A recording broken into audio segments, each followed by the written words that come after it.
So good afternoon, dear subject లో first unit అయిపోయింది. First unit is over. So this is the syllabus for the second unit. Okay, first unit లో మొత్తము భారత contract చట్టం, Indian contract act 1872 గురించి చూసాం. First unit was totally about Indian contract act 1872 అని చెప్పాను, గుర్తుంచుకోవాలి కంపల్సరీ. ఇండియన్ కాంట్రాక్ట్ యాక్ట్ ఎప్పుడు చేశారు? Okay, when was the Indian Contract Act enacted? 1872. You have to remember it. Okay. The second unit, we will learn about the Sale of Goods Act 1930 and COPRA, Consumer Protection Act. దీన్ని కోప్రా అని అంటారండి, గుర్తుపెట్టుకోండి. COPRA, khopra.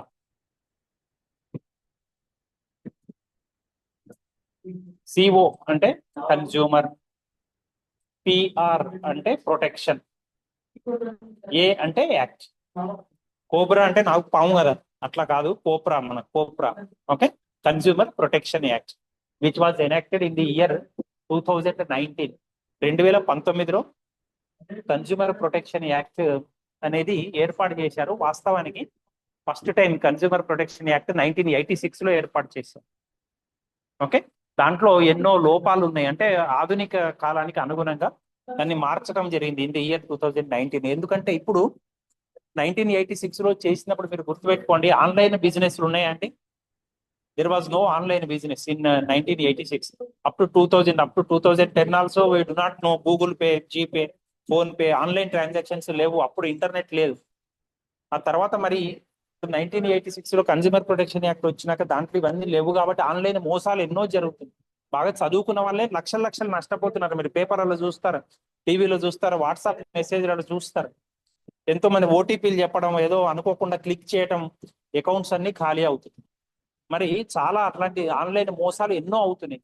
వాటిని అన్నిటినీ లెక్కలోకి తీసుకొని రావాలి అనే ఉద్దేశంతో ఈ కన్స్యూమర్ ప్రొటెక్షన్ యాక్ట్ ని 2019లో మళ్ళీ కొత్తగా మళ్ళొకసారి తయారు చేసి, okay, they included latest things in the world and they revamped the 1986 totally and freshly. In the year 2019, another act was enacted, including latest developments.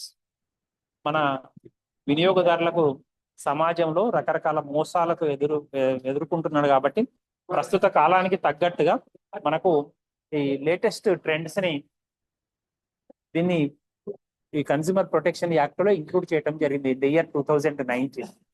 Okay, okay, light also okay, right, thank you. Right, so వీటికి సంబంధించిన ఈ రెండు చట్టాలు మనం ఇందులో నేర్చుకుంటాం. About consumer protection act 2019 and sale of goods act, వస్తు విక్రయ చట్టం అంటాం. Sale of goods act 1930. ఇప్పటి వరకు you learned about 3 acts. Okay, years of those acts. First one is 1872 Indian contracts act. Second one is sale of goods act 1930 and consumer protection act first time in 1986. You have to remember it.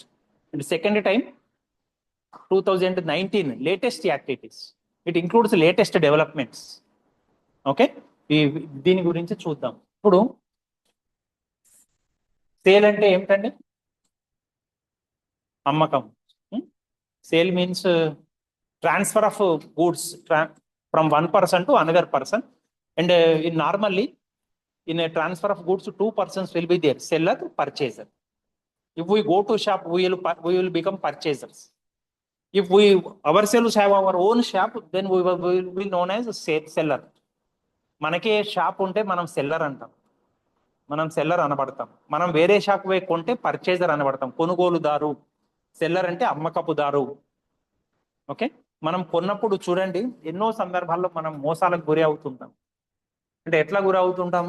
For example, కిరాణా షాప్కు పోయి ఏదో బియ్యమో లేకపోతే ఇంకేదైనా తెస్తారా, వాళ్ళు sample ఏమని అడిగితే 1 kilo వేరే sample ఇస్తాడు. బస్తాలో అంతా ఇదే బియ్యం ఉంది సార్ అని చెప్తారు. ఇంట్లోకి పోయి చూసుకున్నాక అక్కడ ఒక రకంగా ఉంటుంది, మనకు అక్కడ శాంపుల్ చూపించి ఇంకొక రకంగా ఉంటుంది. అదొక రకమైన మోసమే కదా. ఓకే, అట్లనే రకరకాల తప్పుడు అడ్వర్టైజ్మెంట్స్ వస్తాయి. తప్పుడు అడ్వర్టైజ్మెంట్స్ అంటే మీకు ఇది వింటే చాలు, ఇది నేర్చుకుంటే చాలు, ఇది కొంటే చాలు, మీకు ఓ 10 ఏళ్ల పాటు మీకు గ్యారంటీ ఇస్తాం, అది ఇస్తాం, ఇది ఇస్తాం అని చెప్తారు. తీరా తీసుకొని పోయినాక 10 ఏళ్ళు గారు 1 సంవత్సరం తర్వాత కూడా గ్యారంటీ కార్డు పెట్టుకొని మనం షాప్కి పోయినా కూడా వాడు మనం తిప్పిస్తుంటాడు, ఇది మేము చేయం సార్, చేయం సార్, చేయం సార్. ఓకే, అట్లా రకరకాల మోసాలకు మనం గురి అవుతుంటాం. సో అందుకని వినియోగదారులను ప్రొటెక్ట్ చేయడానికి సేల్ ఆఫ్ గూడ్స్ యాక్ట్ అనేది ఒకటి పెట్టడం జరిగింది. అట్లనే కేవలం వినియోగదారులు మాత్రమే, not only sellers, not only purchasers, but some times sellers also will be cheated by the purchasers. కొన్ని సందర్భాల్లో అమ్మకందారులను కూడా కొనుగోలుదారులు మోసం చేస్తుంటారు. అవి వాటి గురించి కూడా మనకు కొంత సేల్ ఆఫ్ గూడ్స్ యాక్ట్ లో ఉంటుంది. ఓకే, సో ఇక consumer protection act as told by me, మనం అందరం కూడా కన్స్యూమర్సేనండి. నిజ జీవితంలో అందరం కన్స్యూమర్సే. ఏదో ఒక వస్తువు వాడుకుంటూనే ఉంటాం. మనందరం బట్టలు కట్టుకున్నాం కదా, వీఆర్ కన్స్యూమర్స్ ఆఫ్ క్లోత్స్. బట్టలకు పెన్నులు రాస్తున్నాం, పెన్నులతో రాస్తున్నాం, నోట్స్ లో రాసుకుంటున్నాం, ఏదో ఒకటి కొంటున్నాం. పొద్దున్న లేచింది మొదలు పడుకునే వరకు ఏదో ఒక వస్తువును మనం వాడుతూనే ఉన్నాం. వాడని దాంట్లో లేదండి, వాడని వాళ్ళు ఎవరూ లేరు. ప్రపంచ కుబేరులు కూడా మొత్తం అన్ని ఉత్పత్తి చేయలేరు, ఏదో ఒకటి బయట నుంచి కొనుక్కోవాల్సింది. వాళ్ళు ఉత్పత్తి చేయాలన్నా రా మెటీరియల్ కొనాల్సింది. So everybody in the world is a consumer. Consumer means who consumes, who uses. ఎవరైతే దేనైనా వాడుకుంటే వాళ్ళను వినియోగదారులు అంటారు. Okay, so remember, customer is different, consumer is different, కొనుగోలుదారు పర్చేజర్ ఈజ్ డిఫరెంట్. కొనుగోలు చేసిందంతా కూడా వినియోగించరండి. ఇప్పుడు ఉదాహరణకు మీ ఇంట్లో అమ్మ నాన్న ఉన్నారనుకోండి, నాన్న ఉన్నాడు, షాప్కి పోయి తెస్తాడు, ఓ 10 కిలోల బియ్యం తెచ్చాడు అనుకోండి, అతను ఒక్కడే వాడుకోడండి. 10 కిలోల బియ్యం అందరు కలిసి వాడుకుంటారు కదా ఇంట్లో. కానీ కొనుగోలుదారుడు మాత్రం మీ నాన్న ఒక్కటే, because he will pay money, he will purchase. So he is known as customer, he is purchaser. But all the family members are consumers. అందరూ వాడుకుంటారండి, అందరూ వినియోగించుకుంటారు. మీ అమ్మ కోసం అని గాజులు తెస్తాడు, మీ అమ్మ కోసం అని చీర తెస్తాడు నాన్న. అంత మాత్రం చీర కట్టుకోడు కదా నాన్న.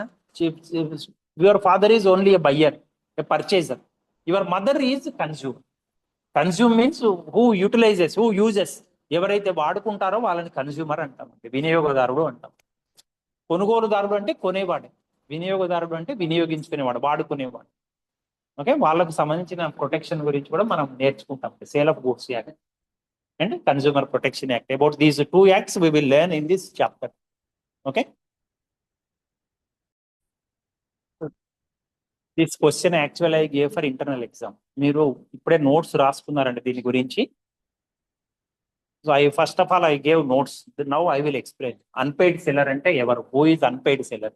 అన్పెయిడ్ సెల్లర్ అంటే మనము వస్తువులు కొన్న తర్వాత డబ్బులు చెల్లించాలి కదండి. We have to pay after purchasing any goods, but some times we will not pay. That seller is known as unpaid seller. అంటే డబ్బులు కట్టకుండానే అమ్మేశాడు మనం. ఫర్ ఎగ్జాంపుల్, నేను బట్టల గురించి మాట్లాడాను మీకు.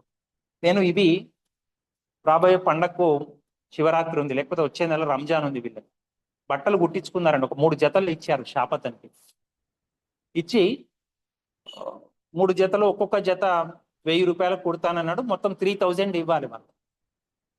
వాళ్ళు ఎప్పుడు పోయే షాపే కాబట్టి ఏం చేశారంటే, ఒక జత తెచ్చుకున్నారండి, ఇంకొక 2 జతలు ఎల్లుండి తీసుకుంటాము, మొత్తం 3000 ఒకటేసారి తీసుకోండి అంటే షాప్ అతను సరే అన్నాడు.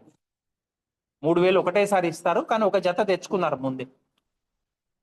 ఓకే, ఇప్పుడు 2 రోజులు అయిన తర్వాత మళ్ళీ వీళ్ళు పోయినారు, డబ్బులు ఇవ్వట్లేదండి, కానీ వస్తువులు ఏమని అడుగుతున్నారు, మా బట్టలు ఇవ్వండి, మళ్ళీ నేను వచ్చే నెల ఇస్తానని. షాప్ అతనికి ఇచ్చే అవసరం ఉండదండి, డబ్బులు ఇస్తేనే వస్తువులు ఇస్తాడండి. అతని దగ్గర ఉన్నది మన వస్తువులు. ఇక్కడ ఏం జరుగుతున్నదండి, మనం ఆల్రెడీ ఒక జత తీసుకున్నాం, already we have taken 1 pair, but we did not pay for it. Then he has certain rights. That person is known as unpaid seller. ఆ షాప్ అతన్ని ఎవరైతే ఉంటారో అతన్ని అన్పెయిడ్ సెల్లర్ అంటారు. అంటే ధర చెల్లించని అమ్మకపు దారు అంట. అతని డబ్బులు మనం చెల్లించలేదు, మన వస్తువులు అతని దగ్గర ఉన్నాయి. కొంత వస్తువులు తీసుకున్నాం, ఇంకా కొన్ని వస్తువులు ఉన్నాయి. ఓకే, కొన్ని సందర్భాల్లో మనకు ఇంట్లో టీవీ అవసరమైంది అనుకోండి, పోయి కొంటాం, అడ్వాన్స్ కొంత ఇచ్చి కొంటాం, తర్వాత ఇన్స్టాల్మెంట్స్లో కడతామని చెప్తాం. కానీ ఇన్స్టాల్మెంట్స్ కట్టలేకపోయినాం అనుకోండి, then the shopper will become unpaid seller. అర్థమైందా? ఇన్స్టాల్మెంట్స్ లో మనం కొంటుంటాం, fridge, TV or vehicle, 2 wheeler కావచ్చు, కార్ కావచ్చు. We will purchase on instalment basis. We will make some advance payments. ఒక 2-3 ఇన్స్టాల్మెంట్స్ కట్టినాక మనకు డబ్బులు టైట్ అయినాయి, మనం ఇవ్వలేకపోయినాం. Then the shopkeeper will become unpaid seller. We did not pay the full amount. We paid only partial amount. కొద్ది సొమ్ము మాత్రమే అతనికి ఇవ్వాల్సింది మాత్రమే మనం చెల్లించాం. మన అటువంటి పరిస్థితులలో మనల్ని ఏమంటామంటే చెల్లింపు జరగని అమ్మకముదారు అంటాం. ఆ షాప్ అతను చెల్లింపు జరగని అమ్మకపుదారు అంటాం. Okay, he will have certain rights. మరి అతనికి డబ్బులు చెల్లించలేదు కాబట్టి అతనికి కొన్ని హక్కులు ఉంటాయండి. Certain rights will be there for him. ఆ డబ్బులు రికవర్ చేసుకోవడానికి mainly 5 types of rights he will enjoy. 5 రకాల హక్కులు ఉన్నాయండి. ఆ 5 హక్కులు ఏమిటంటే, ఫస్ట్ రైట్ ఆఫ్ లీన్ హక్కు అంటాం తెలుగులో. Under section 47 of sale of goods act. చెప్పాను కదా, మొత్తం కూడా ఈ చాప్టర్ లో సేల్ ఆఫ్ గూడ్స్ యాక్ట్ గురించి, అట్లనే కన్స్యూమర్ ప్రొటెక్షన్ యాక్ట్ గురించి ఉంటుంది. ఇది సేల్ ఆఫ్ గూడ్ యాక్ట్ కిందకి వస్తుంది. రైట్ ఆఫ్ లీన్ అంటే ఏమిటి అంటే, వస్తువులను తన దగ్గరనే ఉంచుకునే హక్కుని లీన్ హక్కు అంటాం. In English, you will call it as the right to retain possession of goods till payment is made, till full payment is made. Okay, the right to retain possession of the goods until full payment is made. అంటే ఇప్పుడు మీకు ఇంతకు ముందు ఉదాహరణలో ఒక జత తీసుకునేది అమ్మాయి, 3,000 కట్టాలి. ఇంకా 2 జతలు అతని దగ్గరే ఉన్నాయి, షాప్ అతని టైలర్స్ దగ్గరే ఉన్నాయి. మొత్తం 3,000 ఇచ్చే వరకు ఆ బట్టలు ఇవ్వాల్సిన పని అతనికి లేదండి. He has that right. ఆ హక్కుని ఏమంటామంటే లీన్ హక్కు అంటాం. అంటే వస్తువులకు సంబంధించిన పూర్తి చెల్లింపు జరిగే వరకు ఆ వస్తువులు ఇవ్వవలసిన అవసరం లేదు. ఎందుకంటే దానికి సంబంధించిన కుట్టుకూలి 3,000 రూపాయలు ఇవ్వాలి అతను. నువ్వు గొడవ పెట్టడానికి లేదు షాప్ దగ్గరికి పోయి. There is an agreement between you. మీ ఇద్దరి మధ్యన ఒప్పందం ఉన్నదండి. నువ్వు డబ్బులు ఇస్తేనే అతను వస్తువులు ఇస్తాడు. డబ్బులు ఇచ్చే వరకు అతనికి వస్తువులు ఇచ్చే బాధ్యత లేదండి. Please remember. So the right to keep goods with him until full payment is made, that right is known as lean right. Okay, ఇది నార్మల్ గా 2 రకాలుగా ఉంటుందండి, particular lean, general lean. Particular lean అంటే ఏ వస్తువులకు సంబంధించి అయితే కుట్టుకూలి ఇవ్వలేదో ఆ వస్తువులే ఉంచుకునే హక్కు ఉంటుంది. That is particular lean. అంటే ఏ వస్తువులకు సంబంధించిన పేమెంట్ రాలేదో ఆ వస్తువులే పేమెంట్ జరిగే వరకు ఉంచుకునే హక్కు ఉంటే that is known as particular lean. General lean అంటే ఇట్లా ఒక వ్యక్తి దగ్గర నుంచి దేనికి సంబంధించిన అమౌంట్ రాకపోయినా సరే, ఇంకా వేరే వస్తువునైనా సరే అతని దగ్గర ఉంటే నిలుపుకోవచ్చు. That is general lien. General lien applies to any kind of goods for which the purchaser has to make payment. For example చూడండి, ఇదే ఉదాహరణ మనం ఇంకొంచెం ముందుకు తీసుకొని పోతున్నానండి మీకు అర్థం కావడానికి. ఆ టైలర్ షాప్ అతనికి స్టేషనరీ షాప్ కూడా ఉందండి. ఈ అమ్మాయి బుక్స్ కొన్నది, బట్టలకు కూడా కుట్టుకూలికి ఇచ్చింది, 2 ఉన్నాయి. ఆ టైలర్ అతను ఏం చేస్తున్నాడంటే ముందు రూమ్ లో స్టేషనరీ షాప్ పెట్టాడు, పక్కనే దాన్ని బైఫర్కేషన్ సగం చేసి పక్కనే బట్టలు కుడుతున్నాడు. ఇప్పుడు ఈ అమ్మాయి అతని దగ్గర బుక్స్ కొన్నదండి, బుక్స్ కు డబ్బులు ఇవ్వలేదు, అతనికి కుట్టుకూలి కూడా 3,000 కూడా ఇవ్వలేదు, ఒక జత తెచ్చుకున్నది. అప్పుడు అతను ఏం చేయొచ్చు అండి? ఒకవేళ పేమెంట్ రావాల్సిన ఏమన్నా ఇంకా నోట్స్ అతని దగ్గరే ఉన్నాయి అనుకోండి, పేమెంట్ నేను నోట్స్ రేపు వచ్చి తీసుకొని పోతా సార్ మీ దగ్గర ఉంచండి అంటే అక్కడే ఉన్నది, ఆ నోట్స్ అక్కడే ఉన్నాయి, ఈ బట్టలు కుట్టుకూలికి ఇచ్చిన బట్టలు కూడా అక్కడే ఉన్నాయి. అప్పుడు ఏం చేయొచ్చు అంటే అతను రెండింటిని ఆపుకోవచ్చు. ఆ ఒక జత బట్టలకు ఏవైతే కుట్టుకూలి పెండింగ్ ఉందో మనకు ఆ నోట్స్ కు సంబంధించిన నోట్స్ కూడా తన దగ్గరే ఉంచుకోవచ్చు. ఎందుకంటే నోట్స్ ఆ రోజు వర్షంలో తడుస్తున్నాయి అని చెప్పి ఆ అమ్మాయి దీనికి డబ్బులు కట్టిందండి. ఫర్ ఎగ్జాంపుల్ నోట్స్ కు డబ్బులు కట్టింది, కానీ బుక్స్ తీసుకొని పోవడానికి వర్షం పడుతున్నది, తడిస్తే పాడైపోతుందని చెప్పి సార్ మీ దగ్గరే ఉంచండి నేను రేపు పొద్దున వచ్చి తీసుకుంటా అని చెప్పింది. ఇప్పుడు రేపు పొద్దున వచ్చే వరకు వీటి డబ్బులు ఇవ్వాల్సిన గడువు తేదీ కూడా వచ్చింది. ఆ 3,000 ఇవ్వాలి, దీనికి డబ్బులు ఇచ్చేసింది, కానీ 3,000 కోసమని ఈ నోట్స్ కూడా ఆపుకోవచ్చు అతను. Okay, so that lean is known as general lean. Okay, general lean, special lean, 2 types of lien will be available to the seller, unpaid seller. Okay, so this is known as right of lien. Okay, until the full payment is made, the seller has a right to keep with him only the goods that belong to the purchaser. Okay, the second right is right of stoppage in transit. Right of stoppage in transit.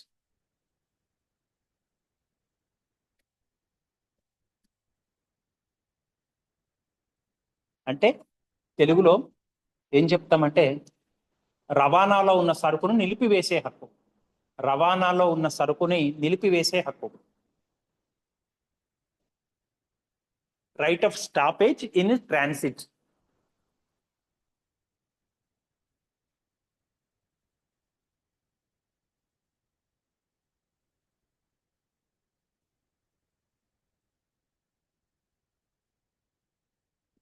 Okay, అంటే ఏమిటి అంటే చూడండి, మనము ఖమ్మంలో వస్తువులు కొన్నామండి.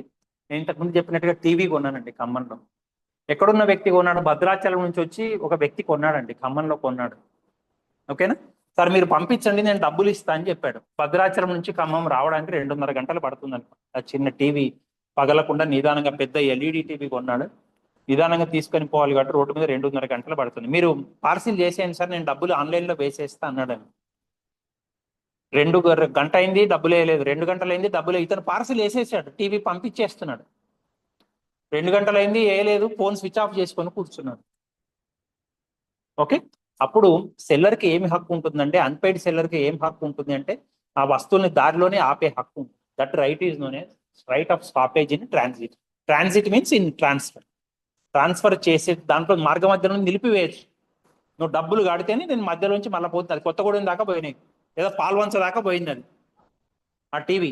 అక్కడ నుంచి అక్కడే ఆపేసేయచ్చు. నువ్వు పేమెంట్ చేసిన తర్వాతనే భద్రాచలం వరకు పంపించవచ్చు. Okay, so that is the second kind of right. So the unpaid seller has a right to stop the goods in transit only. In midway only he can stop the goods. Until the final payment is made, he need not release the goods. అతనికి పూర్తి చెల్లింపు అయ్యే వరకు కూడా ఆ వస్తువుల్ని కొనుగోలుదారికి పంపించవలసిన అవసరం లేని హక్కు అనేది ఉంటుంది. That right is known as right of stoppage in transit. Then third one is right of resale. Resale అంటే ఏంటంటే మళ్ళీ అమ్మటం. ఇప్పుడు ఉదాహరణకు ఆ అమ్మాయి ఎగ్జాంపుల్ మనం మళ్ళీ కంటిన్యూ చేస్తే, ఈ రంజాన్ కాదు వచ్చే రంజాన్ వరకు కూడా ఆమె బట్టలు తీసుకొని పోవట్లేదండి. ఆ షాప్ అతను ఏం చేయొచ్చు అండి? ఆ బట్టలను ఎవరికైనా అమ్మచ్చు అవసరమైతే. ఎందుకంటే ఆమె ఎక్కడున్నదో తెలవట్లేదు, ఫోన్ చేస్తే స్విచ్ ఆఫ్ వస్తున్నది. ఆమె దేశాంతరం పోయిందో, దేశం వదిలిపెట్టి ఎక్కడికి పోయిందో తెలవట్లేదు షాప్ అతనికి. ఆ షాప్ లో 3-4 నెలలు ఉంచుకునే హక్కు, బాధ్యత మాత్రమే ఉంటుంది అతనికి. తర్వాత అతనికి కూడా ఎన్ని బట్టలను అట్లా పెట్టుకుంటాడో, ఎంతమందివి అతను తీసి వేరే వాళ్ళకి అమ్ముకోవచ్చు. ఉంది reasonable time he can check, he can wait for full payment up to a reasonable time. After the time is over he can resell the goods that are in his position. అతను ఆ వస్తువులను వేరే వాళ్ళకు అమ్ముకునే హక్కును కలిగి ఉంటాడండి. ఎందుకంటే ఇంకొంతకాలం అయితే అవి చీకి పాడైపోతాయి. లేకపోతే మామూలు తినే వస్తువులు అయితే, ఇప్పుడు బియ్యమే ఉన్నదనుకోండి, నేను అడ్వాన్స్ ఇచ్చి నేను తీసుకుంటానని చెప్తాను, బియ్యం అట్లనే ఉన్నది, 1 నెల చూస్తాడు, 2 నెలలు 3 నెలలు అయితే అవి చీమలు బట్టి దోమలు వచ్చి అంత బొద్దింకలు చేరి అన్ని పాడైపోతాయి కదా. So in that case the seller, unpaid seller has a right to resale those goods. Okay, similarly suit for damages. ఏమైనా డ్యామేజెస్ అవుతే అంటే ఏమైనా నష్టం జరిగితే, నష్టం సంభవిస్తే దానికి సూట్ అంటే ఏం చెప్పానండి? Case. He can file A case for the damages. ఏమైనా వస్తువులు ఏమైనా డ్యామేజ్ అవుతే ఫుల్ పేమెంట్ చేయకుండా ఆ డ్యామేజ్కి తగిన నష్టపరిహారం కోరచ్చండి కోర్టుకు పోయి. You can file A case in court claiming for the damages. నష్టపరిహారం, తగిన నష్టపరిహారం పొందడానికి హక్కు ఉంటుందండి. సో ఈ సెక్షన్స్ కూడా గుర్తుపెట్టుకోవాలండి. వీలైతే రాయాలి కానీ తప్పులు రాయొద్దు ఎగ్జామ్లో. Okay, under section 55 suit for damages, right of resale under section 54, section 50 right of stoppage in transit, under section 47 right of lien. Okay, then suit for price. ఇక అతను వస్తువులు తీసుకున్నాడు కానీ ఎంతకు ఇవ్వట్లేదండి, మనకు డబ్బులు ఇవ్వట్లేదు. అప్పుడు అమ్మినతను ఏం చేయొచ్చు అండి? ఆ వస్తువుల యొక్క అసలు ధరకు కోర్టులో కేసు వేయచ్చు. So ultimately the unpaid seller can file A case in court for the total value of the sold goods for which the purchaser did not make payment. Full payment చేయకపోతే ఆ అమ్మకందారు కోర్టుకు పోయి దానికి ఎంత ధర అయితే ఉన్నదో ఆ ధర మొత్తం కూడా క్లెయిమ్ చేసుకోవచ్చు. So these are the 5 rights of unpaid seller. So right of lien, right of stoppage in transit, right of resale, suit for damages, suit for price. ఈ 5 రకాల హక్కులు ఉంటాయండి. In English I will explain. Right of lien means until the payment is made he can keep the goods with himself only. Stoppage in transit, if the goods are being transferred he can stop the transfer in the midway and he can release the goods only until the final payment is made. Thirdly, he can sue for damages. Fourthly, he can resell the goods if the payment is not made in a reasonable time. Fifthly, he can file a case for price. ఏవైతే ధర ఉన్నదో, ఏదైతే వస్తువు యొక్క ధర ఉన్నదో దాన్ని చెల్లించవలసిందిగా కోర్టును సంప్రదించడం అనేది అటువంటి హక్కు, అతని యొక్క హక్కు. Okay, in the next class we will learn some more things related to Sale of Goods Act. So in the second unit we will learn totally about Sale of Goods Act and COPRA, Consumer Protection Act. See, Sale of Goods Act was enacted in the year 1930. Consumer Protection Act first time in 1986. Latest in the year 2019. Latest trends, latest developments have been included in that act, COPRA, Consumer Protection Act. Okay, so Sale of Goods Act 1930.